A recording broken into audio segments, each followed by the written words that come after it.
Hello दोस्तों, नमस्कार। मेरा नाम है रोहित कुमार। आपका स्वागत है हमारे यूट्यूब चैनल पे। आइए शुरुआत करते हैं एक नए वीडियो की। पिछले वर्ष के प्रश्न पत्रों को हल कर रहे थे। कक्षा 10 के लिए मैथमेटिक्स हम पढ़ा रहे थे। सेट नंबर 3 चल रहा था। क्वेश्चन नंबर 6 पर पहुंच चुके थे। 6 नंबर पर ये पहला जो क्वेश्चन है, यानी का नंबर प्रश्न, जिसको मैं फर्स्ट लिख देता हूँ, मैं गिरते गिरते बचा, को हल करने के लिए चलिए शुरुआत करते हैं। पहले आप प्रश्न देखिए।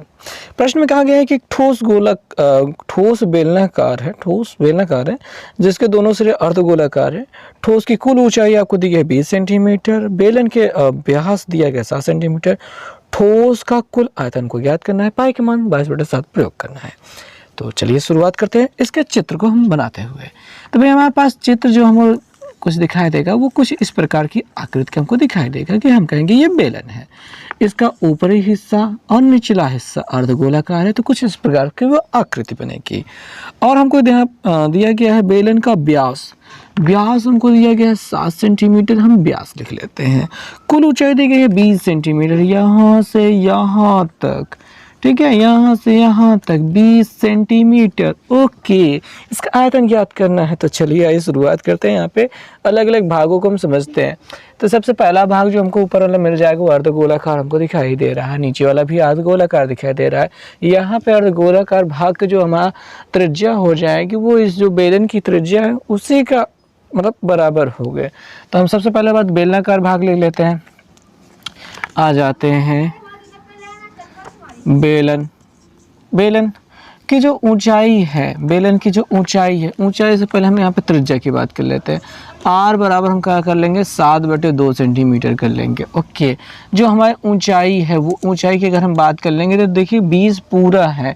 20 में से ऊपर 7/2, नीचे 7/2 घटेगा। क्यों 7/2 ही घटाएंगे भाई? देखिए यहाँ से यहाँ तक 7 है। त्रिज्या कितनी होगी? 7/2 होगी। त्रिज्या कितनी होगी? 7/2 होगी। जो त्रिज्या इधर होती है वही त्रिज्या तो इधर भी होती है। और वो गोलाकार हिस्सा, अर्धगोले का हिस्सा है। ऊपर वाला भी 7/2 ही घटाया जाएगा, वो भी अर्धगोले का हिस्सा है। तो हमको 7/2 20 में से घटाना होगा बेलन की ऊंचाई निकालने के लिए। तो 20 माइनस 7/2 गुणते 2, क्योंकि दोनों तरफ है, 2 से 2 कट जाएगा। तो 20 माइनस 7 हो रहा है, जो कि हमें 13 सेंटीमीटर कह लेंगे। हमारे पास 13 सेंटीमीटर की हो चुका है। बात समझ में आई होगी ना? बात आगे बढ़ाते हैं। जो हमारे पास अर्धगोला दिया गया है, क्या दिया गया है? अर्धगोला दिया गया है। उसकी जो त्रिज्या हो जाएगी वो क्या हो जाएगी? 7/2 सेंटीमीटर ही हो जाएगी। ठीक है। अब यहाँ पे ठोस का आयतन हम क्या करेंगे? ठोस का आयतन लेना है। आयतन तो हमारे लिए बेलन का आयतन क्या हो जाएगा? बेलन का आयतन, और उसी में जोड़ना होगा। बेलन का आयतन में प्लस कर रहे हैं अर्धगोले का आयतन। अर्धगोले का आयतन गुणा करना था हमको 2 से। हमारे पास जगह नहीं बची, पीछे हम आगे कर लेते। क्यों 2 से करेंगे? क्योंकि ऊपर भी है, नीचे भी है, और सेम टू सेम रहेगा। चलिए आगे देखते हैं हल कैसे करेंगे। हालांकि मैंने यहाँ पे बहुत सारी बातें आपको छोड़ दी है, लिखी नहीं है। आप उन चीज़ों को अपने हिसाब से सवाल को उतारते हुए लिखते चले जाएंगे। बेलन का आयतन क्या होता है? πr²h, ठीक है, प्लस 2 गुणते अर्धगोले का आयतन, वो होता है 2/3 πr³। बहुत बढ़िया है। पाई का मान 22/7 हमने रख दिया। आर का मान 7/2 है, 7/2 स्क्वायर रख दिया। गुणते एच का मान अपने 13 मिल गया था, 13 रख दिया। प्लस 2 गुणते 2/3 गुणते 22/7 गुणते 7/2 की घाते 3 हो चुका है। पूरी कैलकुलेशन में जो हमको करना चाहिए था हम कर चुके हैं। अब यहाँ पे बस इनको हल करके जोड़ करके उत्तर लिख देना। इतनी सी देर है, बस और कुछ नहीं है। एक बार और विस्तार करके लिख लेते हैं थोड़ा सा। 22/7 गुणते 7/2 गुणते 7/2 गुणते 13, और प्लस 2 गुणते 2/3 गुणते 22/7 गुणते 7/2 गुणते 7/2 गुणते 7/2। हमने पूरी डिटेल्स में मतलब जो चीज़ चाहिए थी हमने पूरा विस्तार करके लिख लिया। अब काट करके छोटा करेंगे। 7 से 7 को काट देते हैं, 2 से काटते हैं 11 हट जाता है। और कुछ कटेगा यहाँ पे? नहीं कट रहा है। 3 से कुछ कटेगा नहीं, 7 से 7 कट रहा है, 2 से कट रहा है कि 2, 1 2 से कट रहा है ये वाला 2, और इस 2 से कट रहा है ये 22, मिल रहा है 11। ठीक है, यहाँ पे इस तरफ क्या मिल रहा है हमें, 11 मिल रहा है, 7 मिल रहा है, 13 मिल रहा है, 13 7 91, 91 और जब 11 गुणा करेंगे तो ये 13 7 91 होता है, 91 होता है। जब 91 में गुणा करोगे 11 से तो 9 और 1 को ऐसे दूर दूर लिख लो, 9 1 10 हो रहा है, 10 का 0 यहाँ से लगे 1 और 1 इसमें जुड़ जाएगा तो हो जाएगा 10, मतलब कुल मिला के इतना मिल जाएगा। आगे वाले हिस्से में 1001/2 मिल रहा है, प्लस उधर आ जाएंगे, क्या हो रहा है 7 7 49, 7 7 49 में जब 11 से गुणा करेंगे तो भाई 49 और 11 गुणा कर रहे हो, तो अगर हमको 11 का गुणा करना है तो 9 और 4 ऐसे लिख लें, 9 4 13 3 1 इसमें जोड़ देते हैं, 9 4 13 इसमें हो जाएगा ये 5 539/3 और बस अब इनको जोड़ देना है और आंसर हमको तो मिल ही चुका है। तो इसको जोड़ते हैं, आइए पहले डेसिमल में कन्वर्ट कर लिया था जाए तब जोड़ा जाए कि या फिर तिरछा गुणा करके तब जोड़ा जाए, मतलब भाग तो हमको करना ही है तो हम क्यों ना भाग करके तभी जोड़ें। 2 से भाग करते हैं तो हमको यहाँ में मिल जाएगा 2 5 10 0 0 और 0.5 प्लस 3 से काटेंगे 3 1 9 3 बचेगा 2, 3 7 21 बचेगा 2, 3 9 27, 3 9 27 बचेगा 2 और 3 6 18, हम कुछ इतना मान लेते हैं 2 मिलेगा, 3 6 18 बार बार मिलता जाएगा तो हम 6 7 भी ले सकते हैं। फिलहाल हम आगे वाला जोड़ते हैं, 6 5 11 के एक हाथ से लगे 1, 9 1 10 हो जाएगा, यहाँ से लगे 1 और 7 और 0 7 हो रहा तो फिर 8 हो जाएगा, 1 और 5 जोड़ करके 6 हो जाएगा, तो 680 और यहाँ पे सेंटीमीटर क्यूब मिल जाएगा हमें ठोस का कुल आयतन। सो देखा आपने कि कैसे इस प्रश्न को बड़े आसानी से हम हल कर सकते हैं। बस आपको बात का समझने की ज़रूरत है कि ये ठोस आकृति कैसे बन रही है, कैसे दिख रही है, कितना अच्छे से हमको इसको समझना है और क्या क्या इसके पार्ट्स हो रहे हैं और हर पार्ट्स के लिए जो इसके आयतन का जो फॉर्मूला होता है वो कौन कौन से लगते हैं। अगर आप ध्यान रखेंगे तो आपको बहुत अच्छे से जल्दी से और सही तरीके से सटीक उत्तर मिलेगा। तो चलिए नेक्स्ट क्वेश्चन पे हम चलते हैं। सो दोस्तों जो अगला प्रश्न है वो छठे का दूसरा वाला प्रश्न यानी खा वाला प्रश्न जो प्रश्न है उसमें दिया गया है, यदि चित्र हम देखेंगे, चित्र में है यदि क्या कहा गया AO into OB equal to OC into OD, तो हमको सिद्ध करना है कि कोण A बराबर कोण C, कोण B बराबर कोण D। ये दो आकृतियां दिखाई दे रही हैं, दो त्रिभुज दिखाई दे रहे हैं, इन दोनों को हम समरूप सिद्ध कर देते हैं, काम हो जाता है हमारा। समरूपता का यहाँ पे नियम लग जाएगा और थोड़ी थोड़ी बातें हमको समझ में आ जाएंगी। जो हमको दिया गया हम प्रश्न को लिखते हुए क्या करें, प्रश्न पूरा उतार लेंगे, चित्र हम बना लेंगे, साथ में लिख देंगे दिया है, ये चीज़ हम जो दिखाई दे रहा है वो हम लिख लेंगे। अब देखिए यहाँ पे भुजाओं का अनुपात, हमको दो त्रिभुज, ये वाला त्रिभुज और ये वाला त्रिभुज का अनुपात यहाँ पे बराबर करना है। OA बटे OB हो सकता है, हम OC को नहीं, OD को नहीं ला सकते, अगर हम OB भी नहीं ला सकते। देखिए OB तो उसके बटे मा ही नहीं सकता, OB इंटू, लेकिन ये OC जो है दूसरे त्रिभुज का हिस्सा है वो इधर आ सकता है। हम देखिए OA के अपान में या तो OD लाएंगे या तो OC लाएंगे, लेकिन OD लाने का कोई फ़ायदा नहीं क्योंकि ये OA अपान OB जो बनेगा एक ही त्रिभुज का है, हम OC को ला देते हैं। तो यहाँ पे जो चीज़ दिए गए हैं हम लिखेंगे दिया है और उसके बाद निकाल लेंगे OA upon OC is equal to OD upon OB और इसको समीकरण नंबर 1 बना देंगे, बना दिया हमने। उसके बाद यहाँ पे देखेंगे ये दोनों कोण क्या है, बराबर है, ठीक, शीर्षाभिमुख कोण है। उन सारी चीज़ों को हम बाद में देखेंगे। चलिए शुरुआत कर लेते हैं किसकी, त्रिभुज OAD तथा त्रिभुज OCB में क्या मिलता है, भुजाओं का अनुपात मिल जाता है बराबर OA अपॉन OC बराबर OD अपॉन OB। हम लिख लेंगे ये काम हुआ हमारा समीकरण 1 से, और समीकरण 1 कहाँ से मिला, जो हमको पहले से दिया गया था। साथ में AOD कोण AOD बराबर कोण COB, ये कैसा कोण है, ये शीर्षाभिमुख कोण है। क्या है, शीर्षाभिमुख कोण है। दो चीज़ें हो रही हैं, नहीं तीन चीज़ें बराबर हो रही, दो भुजाओं का अनुपात बराबर हो रहा है, एक कोण बराबर हो जा रहा है, इस हिसाब से अगर देखा जाए तो हमारे ये दोनों त्रिभुज क्या हैं, समरूप हैं। तो भाई यहाँ पे हमारा त्रिभुज OAD समरूप त्रिभुज OCB हो जाता है। साथ में लिख लेंगे यहाँ पे हमारे साथ क्या है, साइड एंगल साइड, समरूपता लगी है। इस समरूपता की वजह से हमारा त्रिभुज क्या हो गया, समरूप हो गया। अब समरूप भुजाओं के संगत बराबर होते, समरूप त्रिभुजों के संगत बराबर होते हैं। ऐसे लेते हैं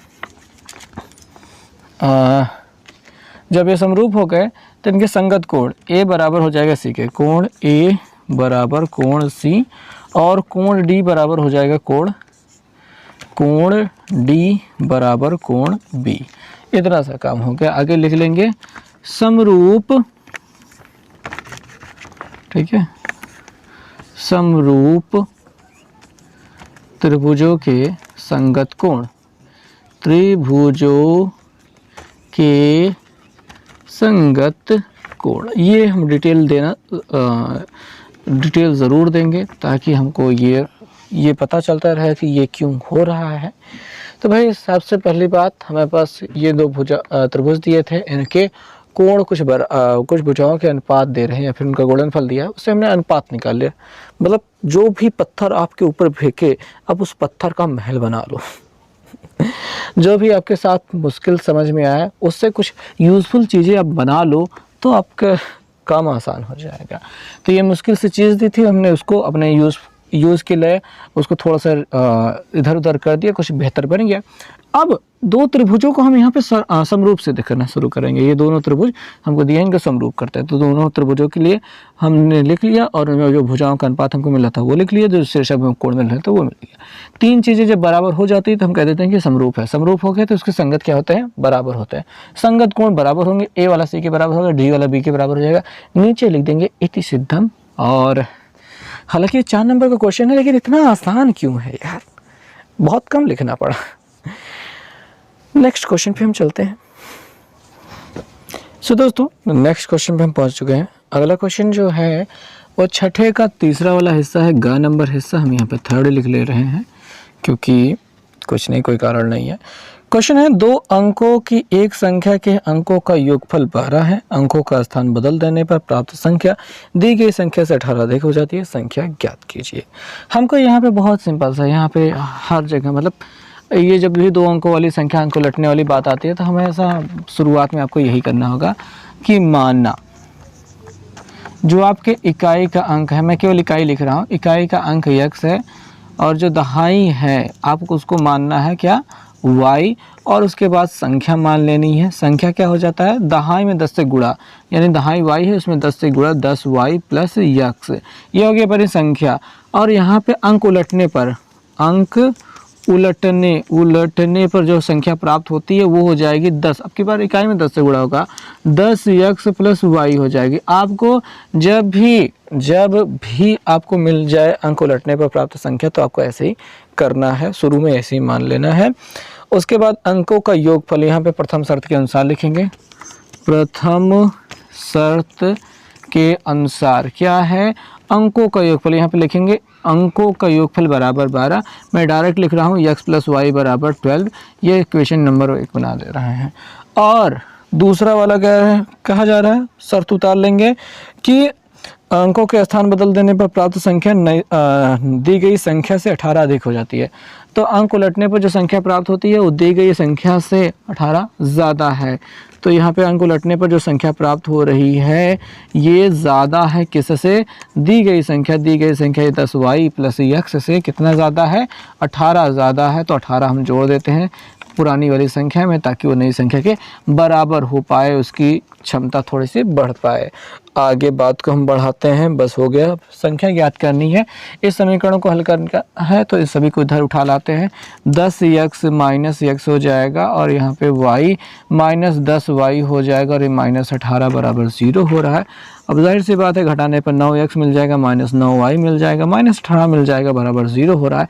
सभी गिनतियाँ 9 से कट रही हैं तो हम काट लेते हैं 9 माइनस y 9 x मतलब x माइनस वाई माइनस 9 दूनी 18 यानी कि 2 बराबर 0। क्या ये आपको समझ में आया? आई थिंक ये आया ही होगा। इस इक्वेशन को हम थोड़ा सा और बेहतर बना लेते हैं, इसके जैसा बना लेते हैं। इस 12 को इधर उठा लाते हैं तो x प्लस वाई माइनस 12 बराबर 0 कुछ ऐसा आकर दिखाई देते, मतलब ऐसा कुछ दिखाई देता है। इक्वेशन नंबर 1 बना देते हैं इसको। ऐसे इक्वेशन 1 बनाएंगे तो ज़्यादा बेहतर रहेगा। आगे वाला जो इक्वेशन बनना था वो हमने बना लिया है। इन दोनों समीकरणों को हम क्या करेंगे, मैंने क्या लिखा है यहाँ पे, ये फर्स्ट था, यहाँ पे सेकंड लिखना है, मैं क्या कंफ्यूज कर रहा हूँ। ओके, पहला समीकरण आपको मिल गया था संख्या के अंकों का योगफल करने में, और संख्या को उलटने पर जो कुछ बन रहा था उसके हिसाब से दूसरा समीकरण मिल गया। दोनों समीकरणों में x प्लस वाई माइनस 12 बराबर 0, x माइनस वाई माइनस 2 बराबर 0 दिखाई दे रहा है। ऐसी स्थिति में अगर हम दोनों समीकरणों को जोड़ देते हैं विलोपन विधि द्वारा, हमारे x की वैल्यू मिल जाएगी और y की वैल्यू भी बहुत जल्दी ही मिल जाएगी। तो हम यहाँ पे लिखेंगे क्या, समीकरण 1 व 2 को जोड़ने पर, मैं ज़्यादा नहीं लिख रहा हूँ, 1 व 2 को जोड़ने पर x प्लस वाई माइनस 12 बरोबर 0, x माइनस वाई माइनस 2 बरोबर 0, इतना कुछ दिखाई दे रहा है। हम यहाँ पे क्या कर रहे हैं, जोड़ रहे हैं। तो x और x जोड़ के 2x हो जाएंगे, ये y प्लस माइनस में कट जाएंगे, माइनस 12 माइनस 2 ये हो जाएगा माइनस 14 बराबर 0। 14 उधर भेज देंगे, 2x बराबर हो जाएगा 14 और 2 से काट देंगे तो मिल जाएगा कितना, 7। x बराबर कितना मिल गया है, 7 मिल गया है। अब हम यहाँ से निकाल लेंगे x का मान, ऐसा कहेंगे x का मान समीकरण 1 में रखने पर, यहाँ पे हम रखेंगे। तो बस आप लिख लीजिएगा, ठीक है। समीकरण 1 में रखने पर, मैं लिख नहीं रहा हूँ, तो x प्लस वाई था तो 7 प्लस वाई माइनस 12 बराबर 0। 7 में से 12 घटाने पे कितना मिल जाएगा, माइनस 5 बराबर 0। 7 5 12 होता है। उधर जाने के बाद y बराबर कितना मिल जाएगा, 5। y बराबर 5 मिल गया, x बराबर 7 मिल गया। संख्या निकालनी है हमको, संख्या निकालने के लिए जगह कम पड़ रही है, हम लिख लेते हैं संख्या बराबर क्या था, 10y प्लस x था। तो 10 गुणते y का मतलब हो गया 5, अब प्लस x मतलब 7, 50 प्लस 7 बराबर 57 हो गया। बोलो समझ में आया? इस प्रकार से आप इस प्रश्न का उत्तर लिखेंगे, और जैसे जैसे मैंने चीज़ों को ज़्यादा लिखने का आपको कहा है वैसा वैसा आप लिखेंगे तो आपको पूरे नंबर मिलेंगे। बेहतरीन तरीका रहेगा आपके उस उत्तर को देने का। तो लास्ट में ये भी लिख देंगे, अतः अभीष्ट संख्या 57 है। 2 अंकों वाली संख्या क्या है, 57 है।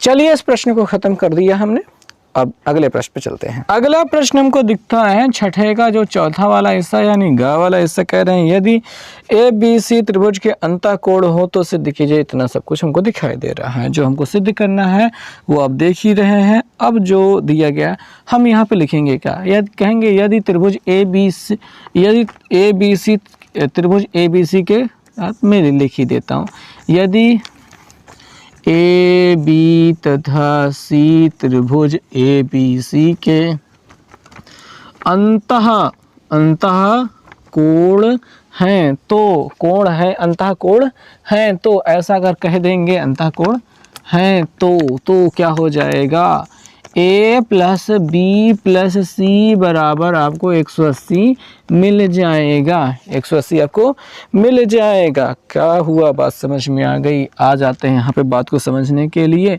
कहाँ पे कि जो हमको दिया गया है cos B plus C is equal to minus cos A दिया गया है। ऐसा जो दिया गया है वही वाले पे हम रुके रहते हैं, थमे रहते हैं। आइए बात को समझते हैं। B प्लस सी दिया गया है तो B प्लस सी को यहीं पे छोड़ दो, B प्लस सी को यहीं पे छोड़ दो, बराबर 180 माइनस A पहुंचा दो। ठीक है, बराबर 180 माइनस A पहुंच गया।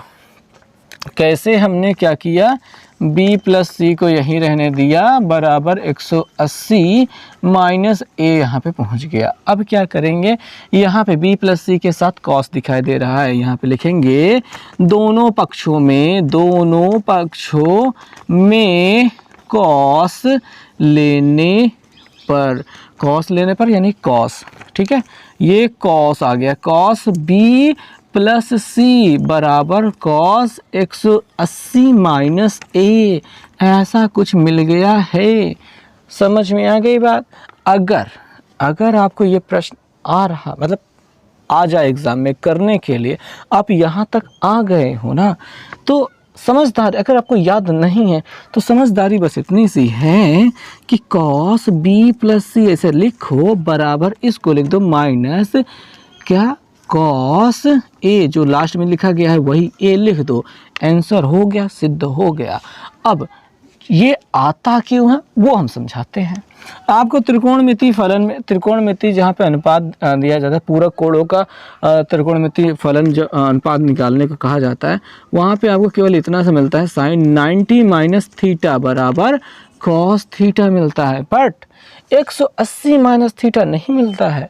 उसके लिए भी पूरा गणित है, जहाँ पे हम 90 minus theta, 90 plus theta, 180 minus theta, 180 plus theta, 270 minus theta, 270 plus theta, 360 minus theta, 360 plus theta और माइनस थीटा, सारी चीज़ें पढ़ते हैं। तो उसी हिसाब से मैं बहुत हल्का सा आपको दे देता हूँ। ACTS ये होता है, यहाँ पे ऑल पॉजिटिव, सभी धनात्मक होते हैं। यहाँ पे कॉस और सेक पॉजिटिव होते हैं, ठीक है, कॉस और सेक। यहाँ पे टेन और कॉड पॉजिटिव होते हैं और यहाँ पे साइन और कॉसेक पॉजिटिव होते हैं। यानी अगर 180 माइनस थीटा हमको यहाँ पे दिया गया है तो हम यहाँ पे 0 से शुरू करते हैं, 180 यहाँ पे पहुँचे, माइनस थीटा आपके चतुर्थांश में है, दूसरे चतुर्थांश में है। यहाँ पे साइन और कॉस के पदों में अगर आपका त्रिकोणमितीय फलन है तो प्लस में रहेगा, बाकियों पे माइनस में रहेगा। चूँकि ये हमारे पास कॉस में था, इस वजह से ये माइनस में आया। और भाई यहाँ पे क्या होता है कि इस वाली लाइन पे अगर आके आप इस लाइन से होकर के जा रहे हो तो आप कॉस का कॉस ही रहोगे। ये कॉस का जो साइन का कॉस हो गया, कॉस का साइन हो गया, वो चेंज नहीं होता है, तो कॉस का कॉस ही रहोगे और लास्ट वाला ए लिख दिया जाएगा। ये होती है पोजीशन, और इसके लिए मैंने एक आध वीडियो साथ बनाया ही है। और अगर आपको ये पूरा बात समझनी है तो कमेंट करके बता देना, मैं पूरी बात समझा दूँगा। और यहाँ पर जब आपने ये थोड़ा बहुत समझ लिया है, बहुत हल्का हल्का समझ लिया है, तो आप क्या कर दो कि यहाँ पे लिख दो कि ये होता ही यही है कि कॉस 180 माइनस थीटा बराबर होता है माइनस कॉस थीटा, ऐसा आप लिख दो, ठीक है, तो हो गया आंसर। सो इस प्रकार से आप इसको प्रूव कर सकते हो। प्रूव हो चुका है और आई थिंक आपको समझ में भी आ गया होगा। और वीडियो आपको कैसा लगा ज़रूर कमेंट करके बताइए। हम मिलेंगे नेक्स्ट वीडियो में, तब तक के लिए बहुत बहुत धन्यवाद।